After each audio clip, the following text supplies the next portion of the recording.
اور میں اس مجمع کو ان لفظوں کے ساتھ پیش کرتا ہوں صدر محترم کی خدمت میں. یہ دیکھو کون محفل میں سراپا خندزن آیا، یہ دیکھو کون محفل میں سراپا خندزن آیا کہ ان حالات میں باندھے ہوئے سر پر کفن آیا. یہ دیکھو کون محفل میں سراپا خندزن آیا کہ ان حالات میں باندھے ہوئے سر پر کفن آیا. بہاروں پھول برساووں کی صدرش کے چمن آیا. وطن والوں مبارک ہو کہ معمار وطن آیا. مچاؤ دھوم محفل میں کہ صدر انجمن آیا. یہ فخر وطن آیا، یہ صدر انجمن آیا. نعرہ تکبیر، اللہ اکبر. جمعیت علماء ہند زندہ باد، مولانا ارشد مدنی زندہ باد، مولانا ارشد مدنی زندہ باد. قلم بھاؤ، ہم تمہارے مولانا ساتھ، ارشد مدنی قدم بڑھو. ہم تمہارے ساتھ ہیں. نعرہ تکبیر، زندہ باد، جمعیت علماء ہند، زندہ باد، جمعیت علماء بہار، زندہ باد، مولانا ارشد مدنی، زندہ باد. مولانا ارشد مدنی قدم بڑھو. ہم تمہارے ساتھ ہیں. جمعیت علماء ہند، زندہ باد. نعرہ تکبیر. اللہ اکبر. بسم اللہ الرحمن الرحیم. الحمد للہ نحمده ونستعینه ونستغفره ونؤمن به ونتوکل علیہ ونعوذ باللہ من شرور انفسنا ومن سیئات اعمالنا. من يهده الله فلا مضل له ومن يضلله فلا هادي له. ونشهد أن لا إله إلا الله وحده لا شريك له. ونشهد أن سيدنا ومولانا محمدا عبده ورسوله. اما بعد، شہر پٹنہ کے معزز حضرات، جمعیت علماء ہند کے ورکرز اور بہار سے آئے ہوئے جمعیت علماء ہند کے شہدائی جو حضرات ہال میں موجود ہیں اور بہت سے لوگ ہال کے باہر بھی ہیں. جمعیت علماء ہند کا یہ اجلاس صوبہ بہار میں بلایا گیا ہے. آپ حضرات کو یہ بات ضرور معلوم ہوگی اور جمعیت علماء کے ورکرز اس بات کو جانتے ہیں کہ جمعیت علماء تقریباً 100 سال سے اس ملک کے اندر ایسی پیار و محبت کے ساتھ قربانیاں دیتی چلی آئی ہے جس کے اندر ذات، برادری، مذہب، مالداری اور فقر ہر چیز سے اوپر اٹھ کر جمعیت علماء نے ہمیشہ ملک کی آزادی کے لیے، ملک میں امن و امان کو پیدا کرنے کے لیے، ملک کے ہر فرد کے ساتھ پیار و محبت اور احترام کا معاملہ کیا ہے. کبھی بھی ملک کے اندر بسنے والوں کے درمیان میں نفرت، دوری، ایک دوسرے کے گریبان پر ہاتھ ڈالنا برا بھلا کہنا جمعیت علماء اور جمعیت علماء کے ورکرز اور اکابر کا یہ طریقہ نہیں رہا ہے۔ اسی طریقے پر ہم نے قربانیاں دے کر ہمارے بزرگوں نے ملک کو آزاد کرایا ہے۔ ملک کو آزاد کرانے کے بعد ملک کا دستور بنایا گیا۔ کوئی یہ سمجھتا ہے اگر کہ ملک کا دستور بغیر مسلمانوں کو ساتھ لیے ہوئے صرف ہندوؤں نے دستور بنایا ہے تو وہ بسم اللہ کے گنبد میں رہتا ہے، اسے دنیا کا کچھ پتہ نہیں ہے۔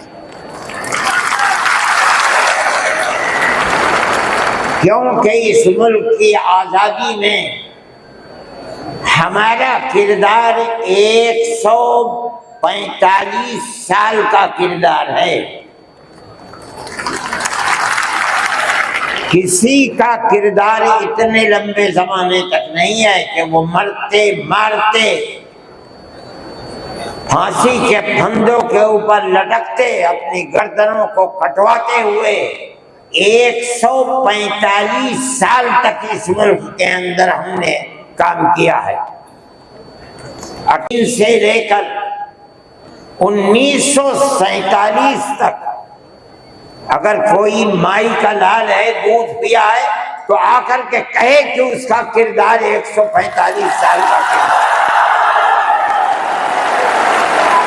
جمعیت علماء کہتی ہے یہ علماء کا کردار ہے۔ یہ کردار پیار و محبت کے ساتھ تھا، غریبان پکڑ کر یہ کردار نہیں تھا۔ ایک دوسرے کے درد میں اور سکھ میں ہر چیز کے اندر شریک تھا۔ یہ ہمارا کردار تھا۔ ہم نے اس طرح سے اس ملک کو آزاد کرایا، کوئی نہیں تھا آزادی کی آواز اٹھانے والا۔ 1803 سے ملک کے لیے قربانی دینے والے 1857 کے اندر صرف دہلی کے اندر 33,000 علماء کو قتل کیا گیا۔ سنبھل میں، مراد آباد میں، میرٹھ میں سینکڑوں علماء کو جس کے جسم کے اوپر لباس عالموں جیسا ہوتا تھا اس کو پھانسی کے تختے پر چڑھا دیا جاتا تھا۔ کوئی نہیں تھا، کانگریس کا وجود بھی نہیں تھا۔ کانگریس تو بنی ہے 1883 میں اور 1885 میں اس کا پہلا اجلاس ہوا ہے، جبکہ 1803 سے حضرت شاہ عبدالعزیز صاحب نے اعلان کر دیا تھا کہ ہمارا ملک مسلمانوں کا یا ہندوؤں کا ملک نہیں ہے، نہیں رہا، یہ انگریزوں کا ملک ہو گیا، ہم غلام بن گئے۔ اب غلامی کی زنجیروں کا توڑنا اور جہاد کرنا ہر ایک کا فرض ہے، اور اس کے بعد جہاد پر لگ گئے۔ کوئی مائی کا لال نہیں تھا جو انگریز کی اس طاقت کے مقابلے میں کھڑے ہو کر غلامی کی زنجیروں کو توڑنے کے لیے اپنی زبان کو کھول سکے۔ اس اعلان کے تقریباً 80-82 سال کے بعد کانگریس بنی، اور کانگریس کا جو مقصد تھا جو آج بھی کتابوں میں موجود ہے وہ ملک کی آزادی نہیں تھا، مقصد تھا کہ جو دو جہاد ہوئے ہیں 1832 اور 1857 میں، اس کی وجہ سے جو ملکہ برطانیہ اور ہندوستان کے بسنے والوں کے درمیان دوری ہو گئی ہے، اس دوری کو دور کیا جائے اور حالات کو صحیح کیا جائے۔ علماء کا یہ نظریہ نہیں تھا۔ علماء کہتے تھے ملک غلام ہو گیا، غلامی کی زنجیروں کو توڑو، انگریز کو بھگاؤ، ملک کو آزاد کراؤ۔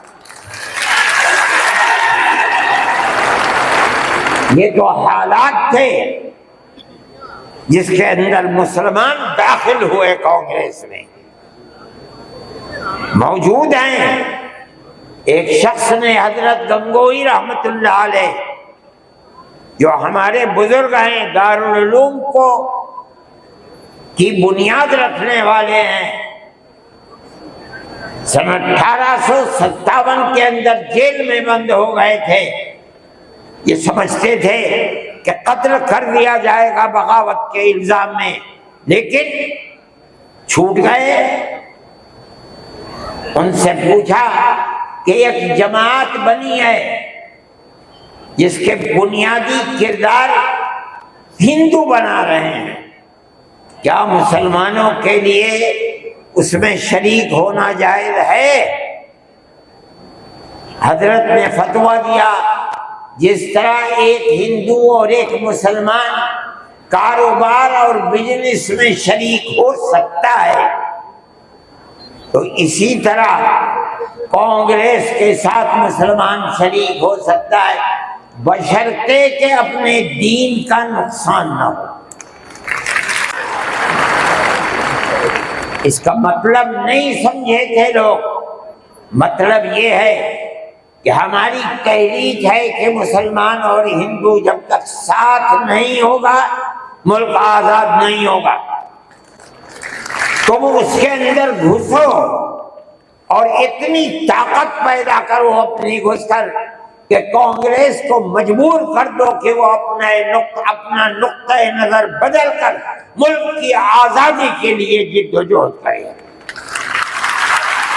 چنانچہ کانگریس نے اپنا نقطۂ نظر بدلا، ملک کی آزادی کو اپنا نقطۂ نظر بنایا، اور پھر اس کے بعد ہندو اور مسلمانوں نے شریک ہو کر ایک دوسرے کے ساتھ چل کر ملک کی آزادی کے لیے آواز اٹھائی، قربانیاں دی ہیں، اور انہی قربانیوں کے نتیجے کے اندر ملک آزاد ہوا۔ میرے بھائی، اس بات کو سمجھیے، جیسے جیسے ملک کی آزادی قریب ہوتی جاتی تھی، جمعیت علماء ہند بار بار کانگریس سے کہتی تھی کہ ہم نے تمہارا ساتھ دیا ہے، آج ہم تمہارے ساتھ کھڑے ہیں، ہمیں یہ بتاؤ کہ ملک کی آزادی کے بعد ملک کا دستور کیا رہے گا؟ کیا سیکولر دستور ہوگا یا مذہبی حکومت ہوگی؟ اگر سیکولر دستور ہوتا ہے ہم تمہارے ساتھ ہیں، اور اگر سیکولر دستور نہیں ہوتا تو ملک کی آزادی میں ہم تمہارے ساتھ نہیں ہیں۔ بار بار ہمارے پاس کانگریس ورکنگ کمیٹی کی تجاویز موجود ہیں۔ کانگریس بار بار عہد کرتی ہے کہ ملک آزاد ہوگا تو ملک کا دستور سیکولر دستور ہوگا، ہر اقلیت کو اپنے مذہب کے اوپر آزادی سے چلنے کا اختیار ہوگا۔ چنانچہ ملک آزاد ہو گیا۔ اب ملک کی آزادی کے بعد ایک طبقہ اٹھا جس نے یہ کہا کہ کھیر مل گئی ہے، اب اسے کھانے کا وقت آ گیا ہے۔ انہوں نے کہا کہ ملک کی دستور ہندو دستور بنے گا، سیکولر دستور نہیں بنے گا۔ جمعیت علماء کے لوگ تھے، مولانا ابوالکلام آزاد تھے جو جمعیت علماء کی ورکنگ کمیٹی کے ممبر تھے، مولانا مدنی تھے، مفتی اعظم مفتی کفایت اللہ تھے، مولانا حفظ الرحمان سوہروی تھے، اور ان کے پیچھے لاکھوں آدمی تھے۔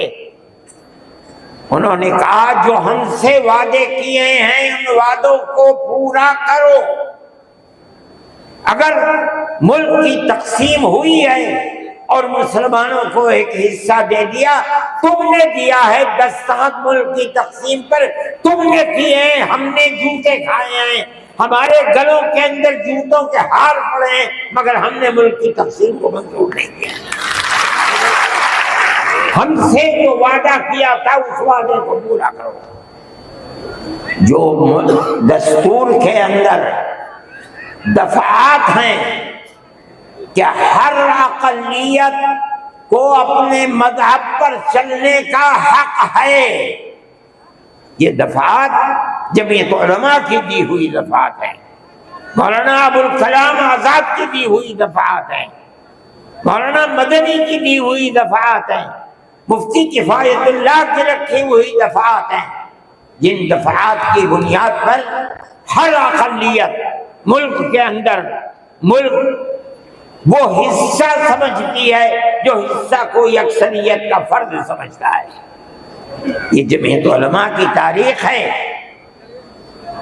ہم اپنے مذہبی اعتبار سے دستور کو ہاتھ میں لے کر کہہ سکتے ہیں کہ ہمیں اپنے مذہب پر چلنا اور مذہب کو اختیار کرنے کا حق ہے، اس دستور کے اندر ہے۔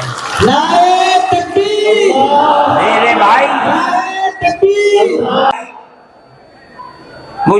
میرے پاس واٹسپ نہیں ہے، میں یہ لغو کام نہیں کرتا، نہ مجھے فرصت ملتی ہے کہ میں دیکھتا ہوں ہر وقت واٹسپ کو۔ مجھے آج صبح ایک صاحب نے دکھلایا کہ کل مودی جی نے، وہ بڑے آدمی ہیں، میرے ملک کے وزیر اعظم ہیں، انہوں نے تقریر کی ہے اور اس کے اندر یہ فرمایا ہے کہ وقف ہندوستان کے دستور کے اندر وقف کوئی چیز نہیں ہے۔ مجھے حیرت ہوئی کہ ایک ملک کا وزیر اعظم اور ہندوستان جیسا وزیر اعظم یہ بات کہہ رہا ہے۔ میں کہتا ہوں کہ وقف قرآن کا فیصلہ ہے، اللہ کے نبی حضرت محمد کا فیصلہ ہے، ہمارے دین کا حکم ہے۔ وقف کا لفظ نہیں آیا، لیکن یہ بات آ گئی 25 اور 26 دفعات کے اندر کہ اس ملک میں ہر اقلیت کو اپنے مذہب کو پکڑنے، اپنے مذہب کو چلنے کا اختیار ہے۔ کیا مطلب یہ ہے کل کو آپ کھڑے ہو کر کہہ دیں کہ نماز کا ذکر دستور کے اندر نہیں ہے، حج کا نام دستور کے اندر نہیں ہے، زکوٰۃ کا نام دستور کے اندر نہیں ہے، رمضان کے روزوں کا نام دستور کے اندر نہیں ہے، اس لیے ہر چیز کو مٹا دیا جائے۔ یہ کیا چیز ہے؟ دستور مجموعی طور پر دستور نے کہہ دیا کہ مسلمان ایک اقلیت ہے اور ہر اقلیت کو اپنے مذہب پر چلنے کا اختیار ہے۔ مذہب کی ہر چیز اس ایک دفعے کے اندر آ گئی۔ وقف کا مسئلہ، اسلام کے اندر جو چیز اسلام کی ہے مذہب، وہ چیز ہے جو قرآن کے اندر ہے ایک، دوسری وہ چیز ہے جس کو ہمارے آقا حضرت محمد صلی اللہ علیہ وسلم نے فرما دیا۔ یہی دو اسلام کی بنیادیں ہیں۔ سمجھو، قرآن کی آیت ہے 4 سپارے کی پہلی آیت، لن تنالوا البر حتى تنفقوا مما تحبون۔ لن تنالوا البر، ہرگز تم جنت کو نہیں پا سکتے۔ بر کی تفسیر مفسرین جنت سے کرتے ہیں۔ اے مسلمانوں، کان کھول کر سن لو، ہرگز تم جنت کو نہیں پا سکتے۔ یہاں تک کہ تم اپنے اس مال کو اللہ کی رضا کے لیے خرچ کرو جو تمہارے پاس ہے۔ جس مال کو سے تمہیں محبت ہے اس مال کو تم اللہ کی رضا کے لیے خرچ کرو۔ اسلام ایسا مذہب تھوڑی ہے۔ جب یہ آیت اتری اللہ کے نبی نے بیان فرمائی تو نسائی کی حدیث ہے کہ ابو طلحہ انصاری رضی اللہ تعالی عنہ جو ایک دولت مند آدمی تھے، وہ اللہ کے نبی کے پاس آئے اور آ کر کہا کہ یا رسول اللہ، اللہ ہم سے ہمارے مال کے بارے میں فرماتا ہے کہ اگر تم جنت کے طالب ہو تو جو مال سب سے اچھا ہے تم اس کو اللہ کے راہ میں خرچ کر دو۔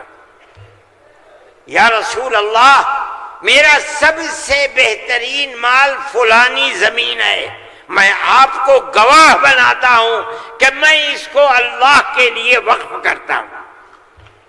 یہ حدیث موجود ہے نسائی کے اندر۔ مذہب اور کس چیز کا نام ہے؟ جو اللہ نے فرمایا وہ مذہب ہے، جو رسول اللہ نے فرمایا وہ مذہب ہے۔ مجھے حیرت ہے کہ مودی جی ہمارے مذہب کے بارے میں فیصلہ کرتے ہیں کہ وقف کے اندر، وقف کا ذکر دستور کے اندر۔ ارے بابا، دستور کے اندر مذہب اسلام کو، ہر اقلیت کو اپنا مذہب قبول کرنے کا اختیار آزادی کے ساتھ ہے۔ یہ ہمارا مذہب ہے، وقف ہمارا مذہب ہے۔ اللہ نے فرمایا، رسول اللہ نے فرمایا۔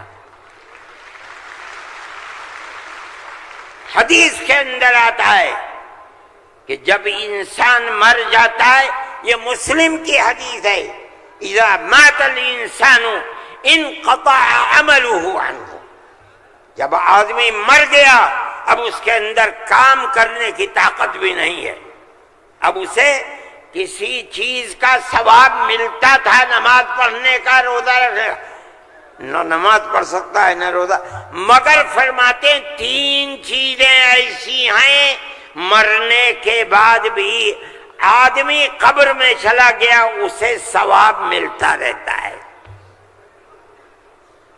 کیا ہے؟ اس کے اندر پہلی چیز ہے صدقۃ جاریۃ، ایسا صدقہ کر کے جانا کہ جو اس کا ثواب برابر جاری رہے۔ مثال کے طریقے پر کوئی کنواں کھدوا دیا، یہ اللہ کے لیے وقف ہے، 100 سال، 200 سال، 1000 سال اگر اس کنویں سے پیاسا پانی پیے گا اس آدمی کو پہنچے گا جو مر گیا 100 سال پہلے، اس نے بنوایا تھا کنواں۔ اسی لیے مسلم کی روایت ہے اور وہ اس کے شارح امام نووی فرماتے ہیں کہ مراد اس سے وقف ہے۔ یہ قرآن و حدیث میں آپ کو سنا رہا ہوں۔ مجھے حیرت ہے کہ ہندوستان جیسے ملک کا وزیر اعظم ایسی بات کہہ رہا ہے، ارے بابا کیا زکوٰۃ کا ذکر آئے گا دستور کے اندر؟ کیا نماز کا ذکر آئے گا دستور کے اندر؟ کل کو کھڑے ہو کے یہ کہہ دو کہ نماز کا ذکر دستور میں نہیں ہے اس لیے نماز نہیں پڑھنے دی جائے گی، زکوٰۃ دستور میں نہیں ہے، زکوٰۃ نہیں کرنی۔ میں سوچتا ہوں کہ اللہ، ملک کا کون بول رہا ہے؟ وزیر اعظم، اور ایسی چیز بول رہا ہے جس کے نہ سر ہے نہ پر ہے۔ ہم اس کے مخالف ہیں۔ ہم کہتے ہیں پڑھو، خود نہیں پڑھتے، پڑھے ہوں کو بلاؤ، ان سے پوچھو دین کیا ہے، مذہب کیا ہے، ہم بتائیں گے۔ ہمارا ملک ہے، ہم ہمیشہ سے اس ملک میں رہتے آئے ہیں۔ اگر ہندو کی ذات برہمن ہے، جاؤ کشمیر میں مسلمان بھی برہمن ہے۔ اگر ہندو تیاگی ہے، مسلمان بھی تیاگی ہے۔ اگر ہندو راجپوت ہے مسلمان بھی راجپوت ہے، ہم کہاں سے آئے ہیں؟ ہم تو اسی ملک کے رہنے والے ہیں۔ جس کو ہندو کوئی مذہب پسند ہے وہ ہندو مذہب کے اوپر ہے، جسے عیسائی مذہب پسند ہے وہ عیسائی بن گیا، جسے سکھ مذہب پسند ہے وہ سکھ بن گیا، جسے اسلام مذہب پسند ہے وہ مسلمان بن گیا۔ لیکن جس طرح ایک گھر کے اندر 5 بیٹے ہیں، ایک ٹھگنا ہے، ایک لمبا ہے، ایک کالا ہے، ایک گورا ہے، یہ اختلاف باپ اور ماں کے اندر اختلاف کو پیدا نہیں کرتا۔ اسی طرح ہمارا مذہب ہے کہ آدمی کسی بھی مذہب کو اختیار کر لے، لیکن ہندوستانی ہونے میں ملکی اعتبار سے کوئی فرق نہیں ہے۔ ہمارا مذہب ہے، ہم اس کو مانتے ہیں اور یہی ایک حقیقت ہے۔ لیکن برا ہو اس نفرت کی سیاست کا۔ ایک ایسی بات کہہ رہے ہیں جس کے نہ سر ہے نہ پیر ہے، ایسا معلوم ہوتا ہے جیسے ہر مذہب کی ایک ایک جزئی چیز کو دستور میں ہندوستان کے اگر لایا جائے گا تو وہ دستور ہوگا، نہیں لایا جائے گا دستور نہیں ہوگا۔ لیکن میں کہتا ہوں کہ یہ غلط ہے۔ مودی جی کو ایسی کچی بات نہ کہنی چاہیے، لیکن دنیا ہے، ہر بات کو کہتی چلی جا رہی ہے۔ آپ کے برابر میں جب ملک کا پرائم منسٹر یہ باتیں کرتا ہے جس سے مسلمانوں کے خلاف نفرت ظاہر ہوتی ہے، ملک کا ہوم منسٹر ایسی باتیں کرتا ہے تو دوسرے کیوں نہ کریں گے؟ آپ نے دیکھا جھارکھنڈ کے اندر اس کے ذمہ دار بنایا گیا آسام کے چیف منسٹر کو۔ آسام کے چیف منسٹر کی روز کی تقریریں آپ سنیے، مسلمان کو مسلمان نہیں کہتا، اس کی زبان سے مسلمان کا نام نہیں کہتا، ہمیشہ گھس بیٹھیا کہتا ہے۔ میں کہتا ہوں یہ کتنی بڑی جہالت ہے۔ جس برادری کا وہ آدمی ہوگا اس برادری کے مسلمان بھی آسام میں ہوں گے۔ ہندوستان کی کوئی برادری ایسی نہیں ہے جس کے اندر مسلمان نہ ہو، وہ مسلمان کا نام لیتے ہوئے گھبراتا ہے۔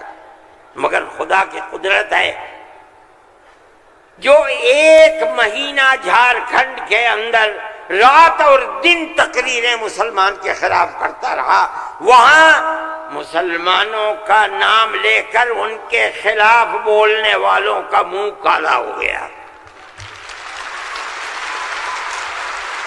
نعرہ تکبیر، جمعیت علماء ہند، مولانا ارشد مدنی۔ اس کا مطلب کیا ہے؟ اس کا مطلب سمجھو، صرف یہی مطلب نہیں ہے کہ وہ تقریریں کی اور تقریریں کر کے چلے گئے۔ اس کا مطلب یہ ہے کہ وہ رات اور دن مسلمانوں کے خلاف زہر اگل رہے تھے۔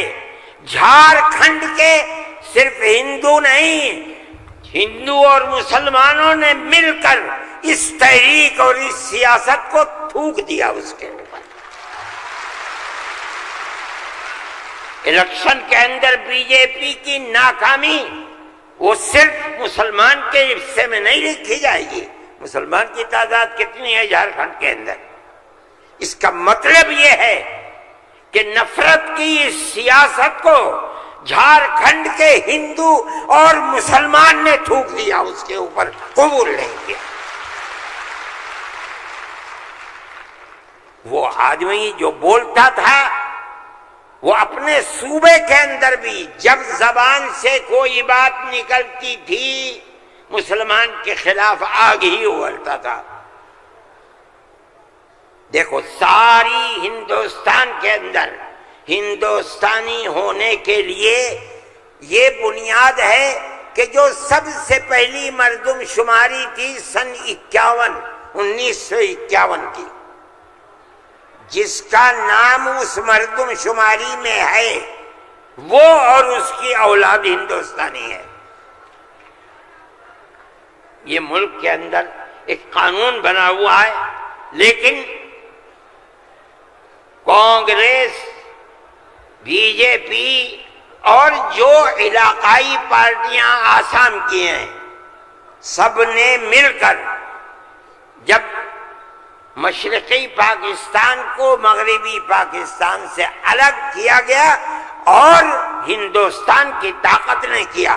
اندرا جی کے زمانے کے اندر بہت سے لوگ ہندوستان، بمباری ہو رہی تھی، بھاگ گئے پاکستان، اور پاکستان کے بہت لوگ بھاگ گئے ادھر. اب کیسے کہا جائے کہ ہندوستانی پاکستانی کون کون ہے؟ تو سب نے مل کر پارلیمنٹ نے قانون بنایا کہ 1971 کے بعد جو آیا ہے وہ ہندوستانی نہیں ہے. آسام میں 1971 کی مردم شماری میں جس کا نام ہے وہ آسامی ہے، اور اس کے بعد جو آیا ہے وہ آسامی نہیں ہے. یہ قانون بنا دیا، قانون بن گیا. اب یہ حلق سے نیچے چیف منسٹر صاحب کے نہیں اتری. انہوں نے کہا کہ نہیں، سارے ملک کا دستور ایک ہونا چاہیے. ارے بابا، کانگریس کا زمانہ تھا، کانگریس نے پارلیمنٹ کے اندر یہ اصول بنایا، اس کے اوپر بی جے پی کے بھی دستخط ہیں، علاقائی پارٹیوں کو بھی دستخط ہیں. ہم نہیں جانتے کچھ. اور تقریر جیسے یہاں کر رہے تھے ویسے ہی روز تقریر وہاں کرتے تھے. 71 نہیں 51 بنے گا، 71 نہیں 51. کیوں؟ اگر 51 کو بنا دیا گیا تو کم از کم 80-90 لاکھ مسلمان اجڑ جائے گا، برباد ہو جائے گا. وہ یہ چاہتے تھے کہ مسلمان کو برباد کر دو. آسام میں جمعیت علماء وہ جماعت تھی. ہم گئے سپریم کورٹ میں، ہم نے کہا کہ جب اس زمانے کی حکومتیں متحد ہیں یہ کیسے ہو سکتا ہے؟ یہ اللہ کا احسان اور کرم ہے کہ سپریم کورٹ نے وہ فیصلہ کیا جو حق فیصلہ تھا، اور اس نے کہہ دیا کہ نہیں، آسام کے لیے سن 71 ہی رہے گا. تمام پارٹیوں نے اس کو قبول کیا ہے. اب زمانہ خراب ہو گیا، دل دکھنے لگا.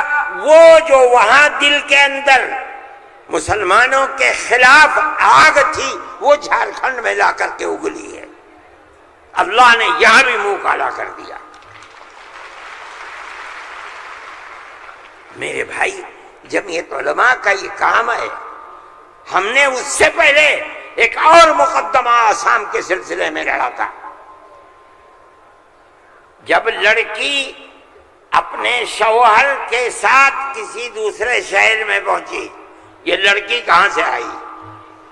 جو وہاں کا پردھان تھا وہ سرٹیفکیٹ دیتا تھا کہ یہ لڑکی فلاں کی ہے، باپ اس کا فلاں جگہ ہے، لڑکی یہاں رہتی ہے. اسی سرٹیفکیٹ کی بنیاد پر اسے آسامی کہا جاتا تھا. اس طرح کی لڑکیاں ہندوؤں میں 24 لاکھ اور مسلمانوں کے اندر 27 لاکھ تھی. وہاں کی فرقہ پرست طاقت کہتی تھی کہ یہ پردھان کا سرٹیفکیٹ کوئی معنی نہیں رکھتا. تنہا جمعیت علماء تھی. ہم گئے سپریم کورٹ میں، اور جو بڑے سے بڑا وکیل جو ایک ایک پیشی میں 15 لاکھ روپیہ لیتا تھا، اور اتفاق سے جو چیف جسٹس تھا وہ بھی آسامی کا تھا سپریم کورٹ کا. مجھے تو بہت خطرہ تھا ان کا ہوگا کیا. 47 لاکھ عورتیں ہیں اور ان کے بچے اگر لگا لو 1.5 کروڑ، یہ کہاں جا کے بھیک مانگیں گے؟ نہ کوئی مکان خرید سکتے ہیں، نہ جائیداد خرید سکتے ہیں، نہ ان کے بچے پڑھ سکتے ہیں. یہ کیا کریں گے؟ اللہ کی قدرت کا کرشمہ ہے کہ اس کے اندر بھی جمعیت علماء کو ایسی کامیابی ہوئی کہ مسئلہ ختم ہو گیا. 47 لاکھ ہندو مسلمان جینے کا حق انہیں مل گیا. ایک چیز ہے، جمعیت علماء ہندو مسلم کی بات نہیں کرتی، ہمیں اس سے کوئی مطلب نہیں. جمعیت ہم علماء یہ ہند کہتے ہیں مولانا ارشد مدنی نعرہ تکبیر، مولانا ارشد مدنی قدم بڑھاؤ. جمعیت علماء ہند ہم یہ کہتے ہیں کہ ہم ہر ایک کے لیے کام کرتے ہیں. جمعیت علماء کا یہ کردار ہے. ابھی آپ کے سامنے بلڈوزر کی تحریک آئی،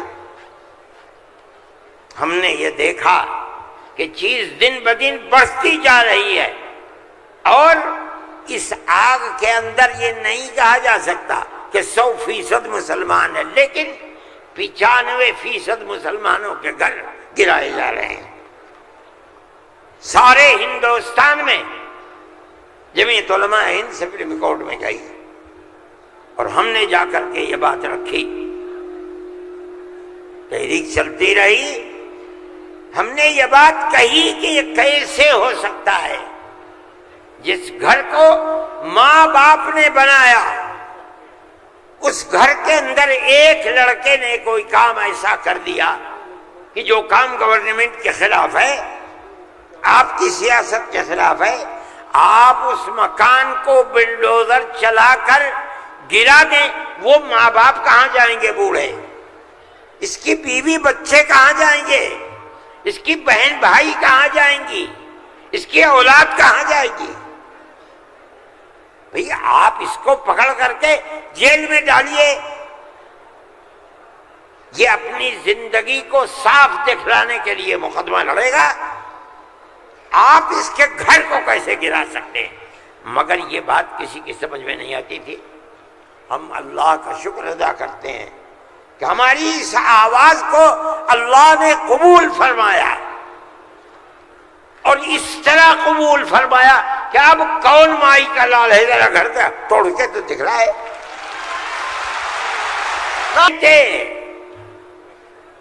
یہ وکیل جو سپریم کورٹ سے لڑ رہے تھے مدرسوں کے پڑھے ہوئے نہیں تھے، ہندو تھے. اس کا مطلب ہے کہ ملک کے اندر آج بھی لاکھوں نہیں کروڑوں ہندو ہیں جو مذہب سے اوپر اٹھ کر دکھ سکھ میں ایک دوسرے کے ساتھ شریک رہنا چاہتے ہیں.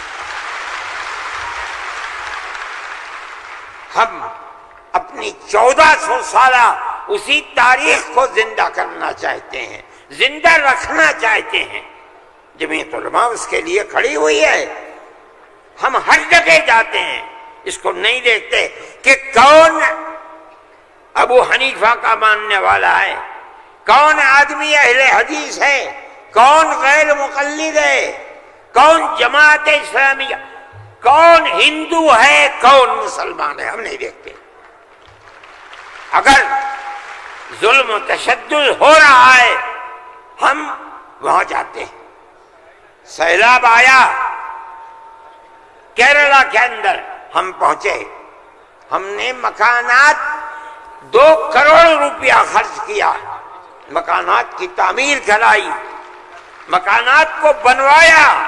مسلمانوں کے مکانات بھی تھے، ہندوؤں کے مکانات بھی تھے، عیسائیوں کے مکانات بھی تھے. جاؤ جا کر کے دیکھو. ہم نہیں کرتے یہ کام. بنگال کے اندر سیلاب آیا، لاکھوں آدمی اجڑ گئے، ہم نے وہاں کیمپ لگائے. ایک ایک کیمپ میں 2700 صبح 2700 دوپہر میں کھانا کھاتے تھے. کوئی تمیز نہیں کون ہندو ہے کون مسلمان. جو مصیبت کا شکار ہے آئے ہمارے دسترخوان کے اوپر کھانا کھائے. یہ ہمارا کردار ہے. میرے بھائی ان تمام چیزوں کو سمجھنا چاہیے. یہ مجھے آج حیرت ہوتی ہے، وزیر اعظم کا خطاب سن کر مجھے حیرت ہوئی. ایسا لگتا ہے کہ جسے پڑھ لکھ کر کے نہیں خواب بول دیے. چیف منسٹر کے خطاب کو آج میں نے سنا. میں نہیں سنتا ہوں زیادہ، مجھے فرصت ہی نہیں ملتی پڑھنے پڑھانے سے، میں کہاں سے سنوں گا. جو خطاب ان کے جھارکھنڈ میں ہوئی ہے مجھے حیرت ہوئی، مگر زیادہ حیرت نہیں ہوئی اس لیے کہ وہ زخم خوردہ ہیں. سپریم کورٹ کے فیصلے نے ان کے مزاج کے اندر گڑبڑی پیدا کر دی ہے، اس لیے وہ ایسی بات کہتے ہیں. سب لوگ اسی ملک کے رہنے والے ہیں، جو اس ملک کا ہے اس کو مکمل اختیار ہے. دستور ہماری بنیاد ہے، ہم اس دستور کو زندہ رکھنا چاہتے ہیں. اگر کوئی اس دستور کے خلاف جائے گا، ہم کورٹ میں گئے، بار بار گئے، ہمیں سپریم کورٹ سے پورا حق ملا ہے. ہم اللہ کا شکر ادا کرتے ہیں. ہمیں حق دینے والے مسلمان نہیں ہیں. 100% سپریم کورٹ کے جج جہاں ہمارے فیصلے گئے وہ ہندو تھے، ہندوؤں نے فیصلے کیے ہیں. اس کا مطلب ہے کہ ہمارے ملک کے اندر آج بھی 2-4 نہیں، لاکھ 10 لاکھ بے شمار لوگ ہیں کہ جو ہندو مسلم مذہب سے اوپر اٹھ کر ایک دوسرے کے ساتھ پیار و محبت کا معاملہ رکھنا چاہتے ہیں. اور جو طاقتیں ملک کے اندر نفرت کو پیدا کر رہی ہیں، ملک کے اندر ایک بہت بڑا طبقہ ہے جو اس نفرت کی سیاست کو ملک کی تباہی کا سبب سمجھتا ہے. جمعیت علماء کی یہ تحریک ہے، ہم اسی لیے آپ کے پاس آئے. ہم وقف بل کو ایک مذہبی مسئلہ سمجھتے ہیں. آپ اس بات کو سمجھیے. لوگ نہیں کہتے، میں تو سچ بات کہہ دیتا ہوں. آپ کے اس صوبے کی حکومت وہ بیساکھی ہے جس کے اوپر مرکزی حکومت ٹکی ہوئی ہے. یہ بھی اس کے اندر شریک ہے. وہ کہتے ہیں کہ ہم مسلمانوں کو کوئی تکلیف نہیں پہنچنے دیں گے. میں نے جو بات کہی ہے اسی لیے کہ یہ آواز ان تک پہنچے کہ وقف کو زندہ رکھنا یہ ہمارا مذہبی فریضہ ہے، ہمارا مذہب ہے وقف. اگر آپ اس کی تائید کریں گے تو مسلمان خود فیصلہ کرے کہ آپ کی گورنمنٹ آپ کے مذہب کو زندہ رکھنا چاہتی ہے یا آگ لگانا چاہتی ہے. جمعیت علماء ہند زندہ باد، مولانا ارشد مدنی، قدم بڑھاؤ، نعرہ تکبیر، اللہ اکبر، ارشد مدنی قدم بڑھاؤ. ہم تمہارے ساتھ ہیں. جمعیت علماء ہند. زندہ باد. میرے بھائی، تیسرا مسئلہ مدرسوں کا مسئلہ ہے. مدرسے 2 طرح کے ہیں. ایک وہ مدرسے ہیں جو گورنمنٹ سے امداد لیتے ہیں، ایک وہ مدرسے ہیں جو گورنمنٹ سے 1 پیسہ بھی نہیں لیتے. ہم پہلے سے کہتے تھے، لوگوں سے بلاتے تھے کہ پیسہ مت لو. یہ ہو نہیں سکتا کہ گورنمنٹ دے اور تم سے لینا، یہ نہیں ہو سکتا. آج سے تقریباً 15-20 سال پہلے دلی کے اندر ایک میٹنگ بلائی. بہار کے لوگ بھی اس وقت گورنمنٹ میں تھے، یہ بھی تھے. اور وہ یہ تھی کہ مدرسے والوں کو ہم پیسہ دیں گے. سب نے منع کر دیا کہ ہم نہیں جائیں گے. میں نے یہ سوچا کہ مجھے جانا چاہیے، چنانچہ میں چلا گیا وہاں. انہوں نے مجھے اسٹیج پر بنا دیا. اس کے اندر بڑے بڑے وزراء بیٹھے ہوئے تھے، ارجن سنگھ بھی تھے اور دوسرے لوگ تھے. وہاں تقریر کرنے والوں نے تقریر کی مدرسوں کے خلاف. میں خاموش بیٹھا رہا. اس کے بعد میں مجھ کو کہا کہ آپ بولیں. میں بولے. میں نے ان سے کہا کہ آپ نہیں جانتے کہ مدرسوں کا کردار کیا ہے. میں آپ کو بتاتا ہوں. جب 1857 کے اندر لوگوں کا قتل عام ہو گیا تو اب ملک کی آزادی کے لیے جہاد کرنے والے مجاہد ہی ختم ہو گئے. جن لوگوں نے جہاد کیا تھا وہ جیل میں پکڑے گئے. جب عام معافی کا اعلان ہوا تو علماء نکلے اور سر جوڑ کر بیٹھے. 57 میں جہاد ہوا تھا. ٹھیک 9 سال کے بعد 1866 میں دارالعلوم کی بنیاد رکھی. کیوں؟ اب مجاہد زندہ نہیں رہے. دارالعلوم میں جنگ آزادی کے لیے مجاہدین کی فیکٹری بنانی تھی. وہ ہے دارالعلوم دیوبند. مدارس اسلامیہ زندہ باد. جمعیت علماء ہند زندہ باد. نعرہ تکبیر. اللہ اکبر. مدارس اسلامیہ. اللہ اکبر. اس فیکٹری سے بڑے بڑے ہزاروں مدرسے بن گئے. جہاں دنیا میں جائیے, نیو یارک میں چلے جائیے, واشنگٹن میں چلے جائیے, لندن میں چلے جائیے, ساؤتھ افریقہ میں چلے جائیے, اور ایشیا کے اندر تو جس ملک میں قدم رکھو یہیں کے فارغ ہیں یا یہاں کے فارغ ہونے والے کے شاگرد ہیں جنہوں نے مدرسے بنا رکھے ہیں. یہ مدرسے در حقیقت ملک کی آزادی کی ضمانت ہیں. ملک کے اندر حضرت شیخ الہند یہیں کے پیدا ہوئے جنہوں نے 4 سال مالٹا میں جیل کاٹی. مولانا مدنی یہیں سے پیدا ہوئے ہیں جنہوں نے 9 سال انگریز کی جیل کاٹی ہے. اور میں نے کہا میں کتنوں کا نام لوں آپ کے سامنے. یہ مدرسوں کی زندگی ہے اور یہ تاریخ ہے.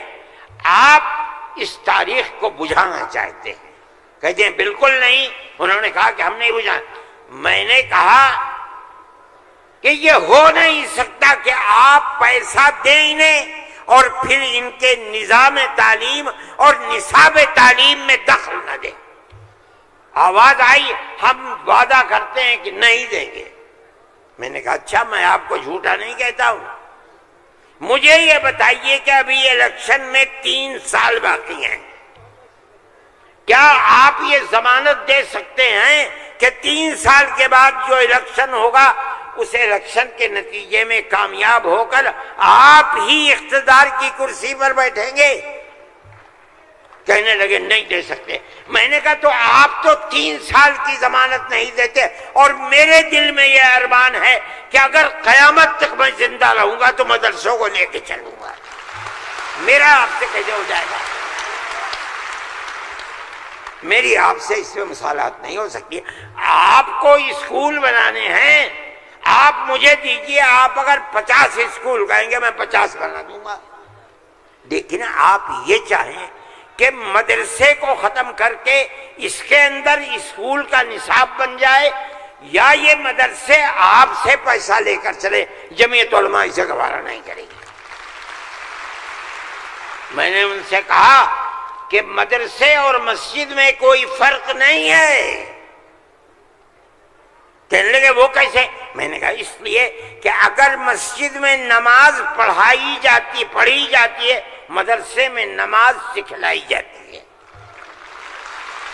اگر مسجد میں نماز کے اندر قرآن پڑھا جاتا ہے, مدرسے کے اندر قرآن پڑھنا سکھلایا جاتا ہے. کیسے دونوں الگ ہو جائیں گے؟ یہ دونوں ایک دوسرے کے ساتھ ہیں. جیسے ہم مسجد اپنی خود بناتے ہیں, چاہے ایک چھپر ڈال کر کے بنائیں, اسی طرح ہم مدرسے میں بھی آپ سے کوئی مساعدت لینا ہم نہیں گوارا کر سکتے. اچھا میں یہ کہہ کر کے بیٹھ گیا.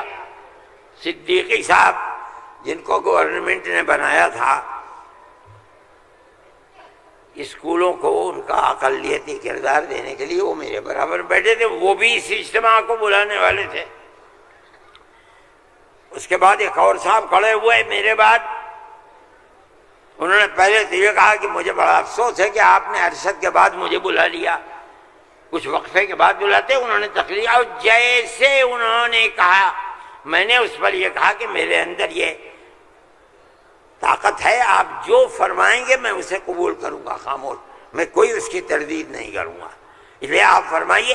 جیسے انہوں نے کہا کہ مدرسوں کا کردار کمزور ہو گیا، وہ تو مجمع جو صبح سے کھڑے ہو گئے، خبیث ہے، اتار دو، پھینک دو، نکال دو اس کو یہاں سے۔ جب آگ لگنے لگی تو میں نے صدیقی صاحب سے کہا، اچھا صدیقی صاحب میں تو جا رہا ہوں۔ صدیقی صاحب نے مجھے پکڑے، بھائی خدا کے لیے بیٹھ جاؤ، یہ مجمع ہمارے قابو میں نہیں آئے گا۔ تو میں نے ان لوگوں سے کہا کہ بھائی کیا بات ہے، کیوں آخر گھبرا رہے؟ ایک بات ہے، آپ کی مرضی کے مطابق ہے آپ قبول کیجئے، نہ مرضی کے مطابق ہے آپ نہ قبول، لیکن اس اجلاس کے اندر یہاں کیوں شور بچاتے ہو؟ خیر وہ لوگ بیٹھ گئے۔ جب ہو گیا تو میں اٹھ کے بھاگ گیا۔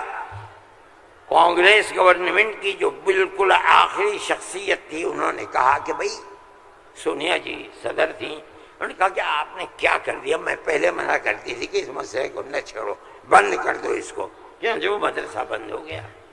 آج بھی یہی مصیبت تھی، ان مدرسوں کے خلاف ابتدا میں جو امداد نہیں لیتے تھے کوئی نہیں بولتا تھا، اس لیے کہ جب تمہارا کھایا نہیں ہے تو تم ہم سے پوچھ کیوں سکتے ہو؟ جو تمہارا کھاتے ہیں ان سے جا کے کہو، انہوں نے کھایا ہے اب تم ان کے حلق سے نکالو، ہم نے تو کبھی تم سے 2 پیسے بھی نہیں دیے۔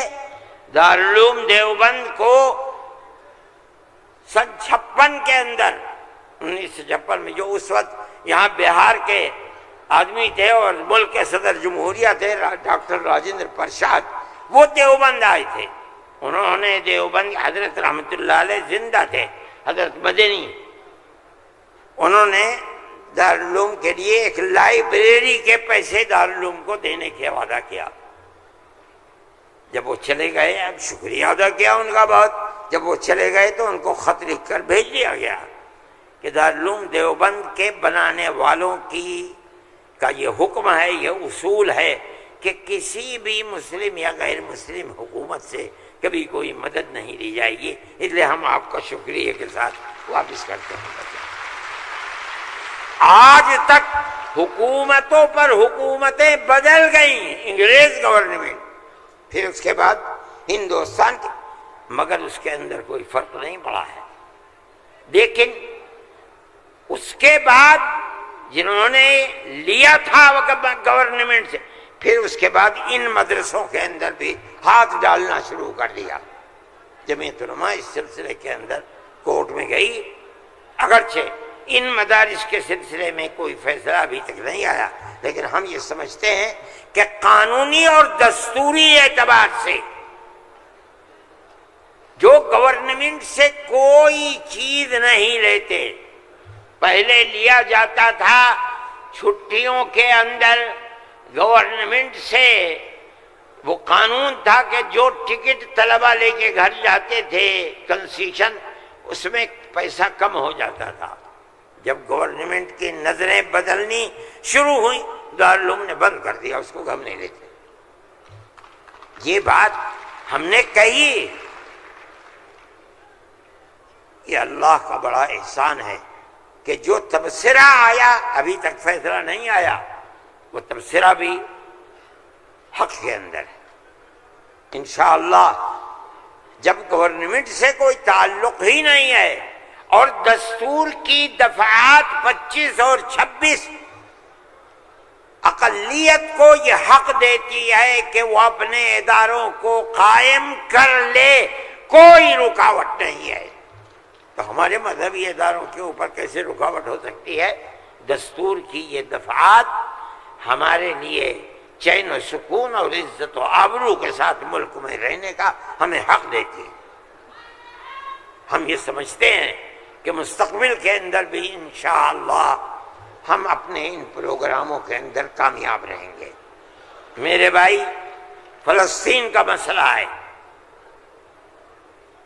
دیکھیے جب یہ مسئلہ ہوا اسی دن ہماری گورنمنٹ نے ایک بات کہی کہ یہ دہشت گردی ہے، فلسطینیوں نے حملہ کیا اسرائیل کے اوپر۔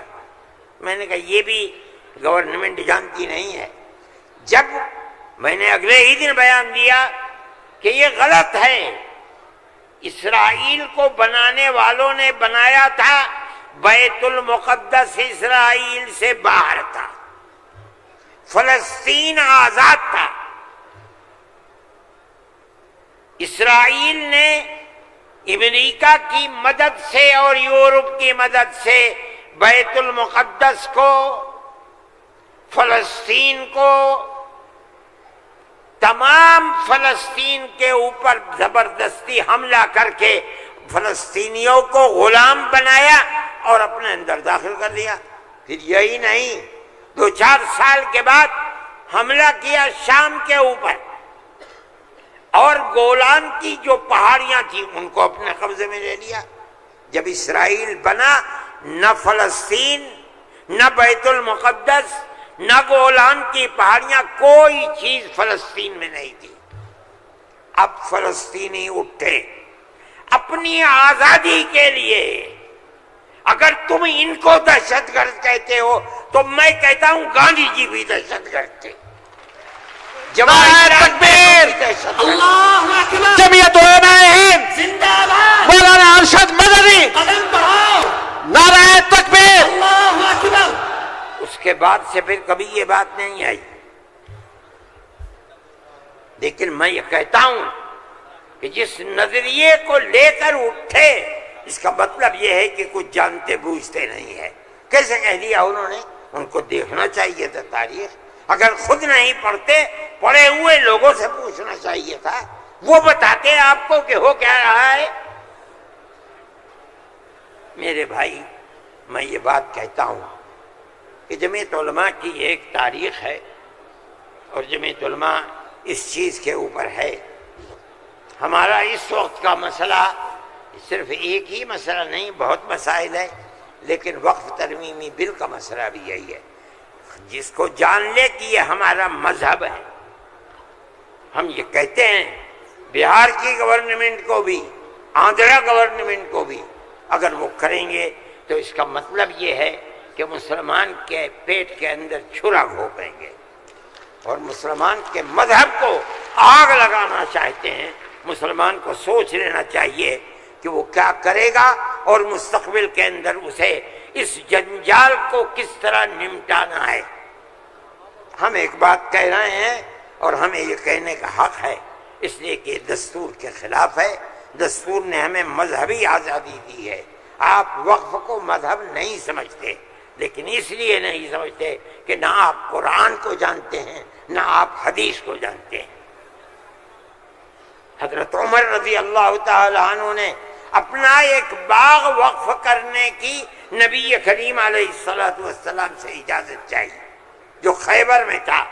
آپ نے فرمایا میری رائے یہ ہے کہ تم باغ کو وقف مت کرو، بلکہ باغ کی کھجوروں کو وقف کر دو فقراء اور مساکین کے لیے، اس لیے کہ باغ تمہارا رہے گا، باغ اس کا محتاج ہے کہ تم اس کی دیکھ بھال کرو۔ وقف کر دو گے کوئی دیکھ بھال نہیں کرے گا۔ باغ تمہارا ہے، تم اس کی دیکھ بھال کرو، جو پھل اس کے اوپر آئے گا وہ فقیروں کو اور محتاجوں کو تقسیم کر دو۔ انہوں نے ایسے ہی کر دیا۔ میرے بھائی، وقف 1400 سال سے چلا آ رہا ہے۔ اللہ نے قرآن میں فرمایا ہے، رسول اللہ نے حدیث کے اندر فرمایا ہے، اور چونکہ یہ مجلس اس کی نہیں ہے، ورنہ تو بے شمار اوقاف ہیں۔ خود نبی کریم علیہ السلام نے اپنی زندگی کے اندر وقف کیے ہیں۔ یہ ہمارا مذہب ہے، آپ کیوں اس کے اندر دخل دیتے ہیں؟ آپ یہ کہیں کہ دستور میں لکھا ہوا نہیں ہے، اس کا مطلب یہ ہے کہ آپ یہ نہیں مانتے کہ مسلمان کو آزادی ہے اپنے مذہب کی حفاظت کی۔ آپ یہ نہیں جانتے ایک ایک مذہب کی جزیات کو دستور کے اندر جمع کرنا ممکن نہیں ہے۔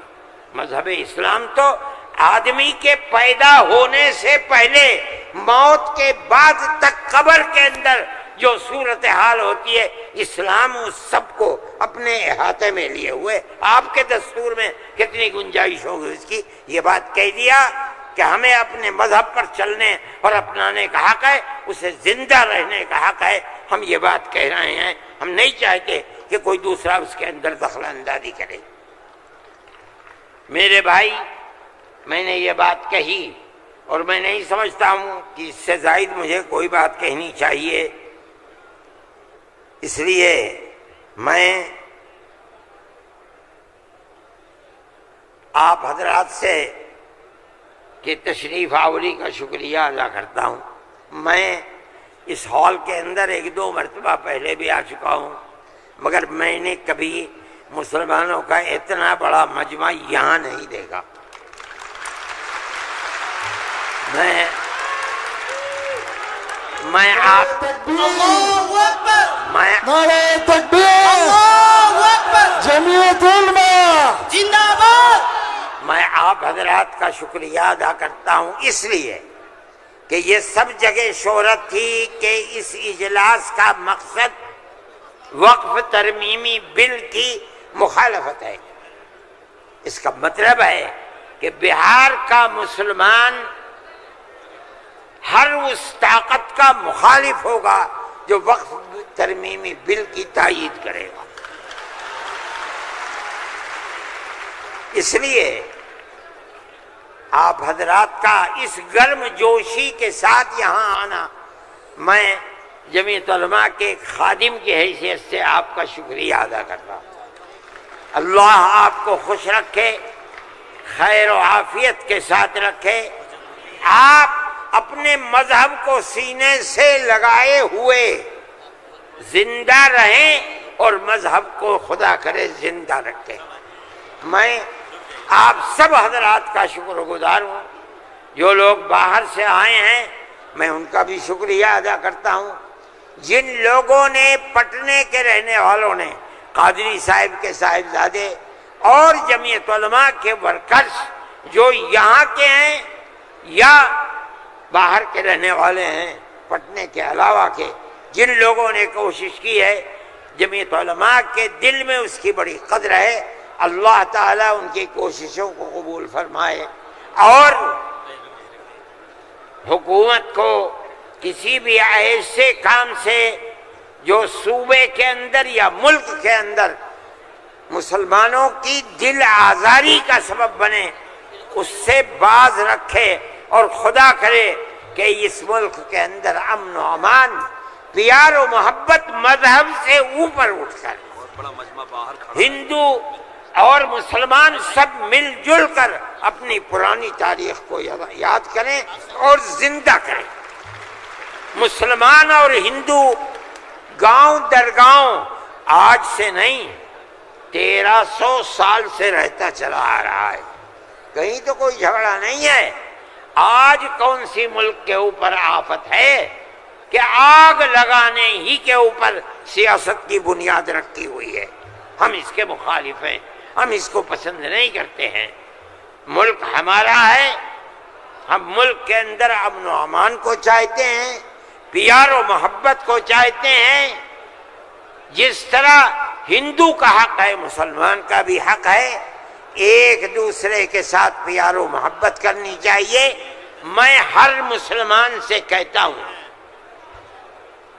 چاہے گھر ہو، محلے میں ہو، دکان پر ہو، بازار میں ہو، اسکول میں ہو یا اپنے کھیت میں ہو، اپنے پڑوسی ہندو کو اپنا بھائی سمجھو، ایک دوسرے کے ساتھ پیار و محبت کرو، جو ضرورت مند ہے اس کی ضرورت کو پورا کرو۔ تمہارا یہ عمل تمہارا مذہبی عمل ہے، یاد رکھنا۔ یہ نہیں کہ میں کہہ رہا ہوں، جمعیت علماء کا نہیں، قرآن و حدیث یہی کہتا ہے۔ اس لیے آپ اپنی اس محبت بھری زندگی کو دنیا کے سامنے پیش کریں۔ میں ارباب مدارس سے بھی کہتا ہوں، وہ جہاں جائیں، جہاں رہیں، جہاں مدرسہ چلائیں، ایک دوسرے کے ساتھ انس، ہندو مسلمان کو قریب کرنے کی اپنی تحریک کو زندگی عطا فرمائیں۔ جو آپ کی تحریک نہیں ہے، اسلام کی دی ہوئی تاریخ ہے۔ اللہ ملک کے اندر امن و امان کو قائم رکھے، پیار و محبت کو زندگی عطا فرمائے۔ میں ڈاکٹر صاحب، صدر صاحب، جنرل سیکریٹری صاحب بہار، ان سب کا تہہ دل سے شکریہ ادا کرتا ہوں۔ اللہ ان کی کوششوں کو کامیاب فرمائے اور اس اجتماع کو اپنے مقاصد کے اندر کامیابی عطا فرمائے۔ وصلی اللہ تعالی علی خیر خلقہ سیدنا اللہم انا نشہدک انت اللہ لا الہ الا انت الاحد الصمد الذي لم يلد ولم يولد ولم يكن له كفوا احد۔ اللهم صل على سيدنا عبدك ورسولك محمد النبي الأمي وعلى آله وأصحابه وأهل بيته وبارك وسلم كما تحب وترضى عدد ما تحب وترضى۔ اے اللہ ہماری حاضری کو قبول فرما، اے اللہ اس جلسے کو قبول فرما، اے اللہ جس مقصد کے لیے جلسے کو بنایا گیا ہے، بلایا گیا ہے، اس مقصد میں کامیابی عطا فرما۔ اے اللہ اس اجتماع کے انجام کو بہتر فرما۔ اے اللہ پیار و محبت کی ہماری تاریخ کو زندہ و جاوید فرما۔ جو طاقتیں اس پیار و محبت کے بندھن کو آگ لگانا چاہتی ہیں، اے اللہ اپنے کرم سے انہیں خائب و خاسر فرما دے، ذلیل و رسوا فرما دے۔ ملک کے اندر چین و سکون، عزت و آبرو اور امن کی سیاست کو قائم فرما۔ اے اللہ ہماری دنیا کو بھی آباد فرما، ہماری آخرت کو بھی آباد فرما۔ ہم جس طرح خیر و عافیت کے ساتھ یہاں تک آئے ہیں، ہمیں خیر و عافیت کے ساتھ اپنے گھروں تک پہنچا۔ اے پروردگار ہمیں رزق حلال عطا فرما، شرور و فتن سے محفوظ فرما۔ ہماری اولاد کو عزت و آبرو، عفت و پاکدامنی عطا فرما، حیا ایمانی عطا فرما۔ ہمارے بیماروں کو شفا عطا فرما۔ اے اللہ جب وقت آئے تو ایمان پر خاتمہ عطا فرما۔ اے اللہ موت کے بعد قیامت کے دن آقا نامدار حضرت محمد صلی اللہ علیہ وسلم کی شفاعت میسر فرما اور اپنی جنت میں جگہ عطا فرما۔ وصلی اللہ تعالی علی خیر خلقہ سیدنا۔ تمام لوگ گیٹ نمبر 10 سے بڑھیں گے۔ ارشد مدنی، ارشد مدنی آگے بڑھو، ہم تمہارے ساتھ ہیں۔ ارشد مدنی آگے بڑھو، ہم تم مولانا لگائیے۔ مولانا ارشد مدنی زندہ باد، مولانا ارشد مدنی زندہ باد، ہندوستان زندہ باد، ہندوستان زندہ باد، ہندوستان زندہ باد، مولانا ارشد مدنی زندہ باد، مولانا ارشد مدنی زندہ باد۔ نعرہ تکبیر، اللہ اکبر، نعرہ تکبیر، اللہ اکبر، نعرہ تکبیر، اللہ اکبر۔ ارشد مدنی آگے بڑھو، ہم تمہارے ساتھ ہیں۔ ارشد مدنی آگے بڑھو، ہم تمہارے ساتھ ہیں۔ ارشد مدنی آگے بڑھو، ہم تمہارے ساتھ ہیں۔